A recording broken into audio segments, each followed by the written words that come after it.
అత్త నాకు దింపియవా అత్త ఆకలితంది. ఏ ఆగే, ఏంటి నైసి నువ్వు ఏమైనా చిన్నపిల్లవా? అత్తని తినిపించమంటున్నావు, నువ్వు తిను. ఏంటి వదిన అట్లా అంటాను?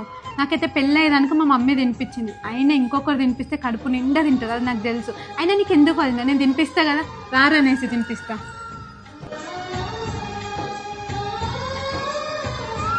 అత్త నాకు స్నానం పోయి లేకుండా నీ పైన ఇంకా వాటర్ పోతా. ఏ ఆగే, పోస్తా.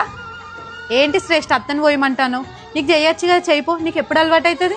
ఏంటి వదిన నువ్వు మాట్లాడేది? అంత పెద్దదానికేమో తినిపిస్తాను, ఇంత చిన్నదాన్ని పట్టుకునేమో స్నానం పోయొద్దంటాను. నేను పోస్తాను ఆ కోడలికి. పారా సృష్టిగా. కనులు వేరు చూపులు ఒకటే, తలలు వేరు తలపులు ఒకటే, పంచుకున్న ప్రాణం ఒకటే.